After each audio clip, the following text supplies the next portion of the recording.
Hello guys, आज बहुत दिनों बाद मैं आप लोगों से मिल रही हूँ क्योंकि मैं बहुत ही पीसफुल और ब्यूटीफुल बुद्धा मॉनेस्ट्री में गई थी, तो सोचा आप लोगों से भी शेयर करूँ।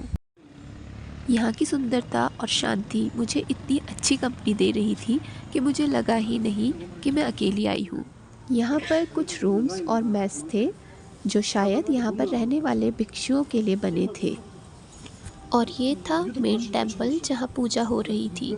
मैं यहाँ आकर इतना खो गई थी कि मेन टेम्पल में जाना ही भूल गई।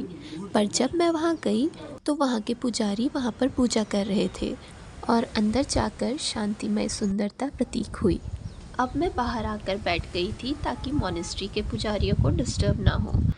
और अब मैंने अच्छे से मॉनेस्ट्री के एरिया को निहारा। तब याद आया मॉनेस्ट्री का मेन आकर्षण। अरे ये सर्कुलर व्हील्स, इनको घुमाना तो भूल ही गई। कहा जाता है इनको घुमाना मतलब बहुत सारे मंत्रों का उच्चारण करना। और फिर नज़र आई ये इन्फॉर्मेशन जो आप लोग भी देख सकते हैं।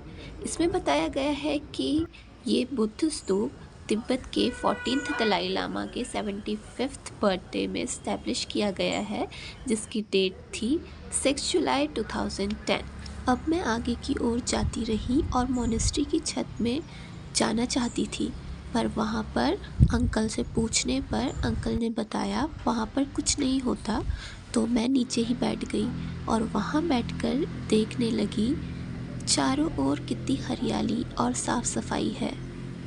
तब मुझे रियलाइज़ हुआ कि मेरे लिए यहाँ पर जाने का ये परफेक्ट टाइमिंग था, क्योंकि मुझे एंडोमेट्रियोसिस ना हुआ होता तो मेरे लिए भी ये होली प्लेस पिकनिक स्पॉट से कम ना होता।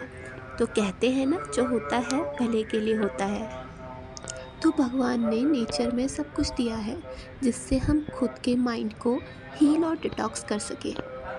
अब मेरे जाने का समय हुआ था, अभी भी अंदर पूजा चल रही थी, पर सच में यहाँ आकर बहुत अच्छा लगा। इसका शायद दूसरा नाम गोमांग टेम्पल भी है। यहाँ के स्टाफ से बात हुई तो वो लोग भी सब बहुत अच्छे हैं। आप लोग भी यहाँ आए और यहाँ आके ऊबड़ खाबड़ रास्तों को एंजॉय करें। अब मैंने यहाँ से एग्ज़िट ले लिया था। जाने का मन तो नहीं था, लेकिन आते आते सोच रही थी यहाँ आती रहूँगी, और सीढ़ियों तक सोच रही थी सब आँखों में कैप्चर कर लेती हूँ, और जितना आँखों में कैप्चर ना हो पाए उतना फ़ोन में कैप्चर कर लेती हूँ। बस फिर क्या था, अब मैं निकल गई थी मेन रोड में पहुँचने के लिए। और फिर मेरी ललचाई आँखों ने एक पुराना अंग्रेज़ों के टाइम का घर देख लिया था, और शायद ये घर इस रूट का लास्ट घर था। अब घर से जो गाजर लाई थी वो मैंने खाई, क्योंकि जंगल वाले रास्ते में टाइम पास भी तो करना था। कुछ देर चलने के बाद मैं पहुंच गई थी मल्लीताल नैनीताल, और जब आते टाइम मैं यहाँ पहुंच ही गई थी तो सोचा इस सुंदर झील को भी कैप्चर कर लूँ। और डरिए मत, जब आप लोग यहाँ पर आएँ तो स्कूटी, बाइक या कार रेंट पर ले सकते हैं। और मैं पैदल इसलिए चल रही हूँ क्योंकि मुझे पैदल चलने का शौक़ है। बस मेरी यात्रा कुछ ऐसी थी। अब मैं टैक्सी में बैठकर घर की ओर निकल गई थी। आपको ये यात्रा कैसी लगी? Please comment on the comment box. Bye bye.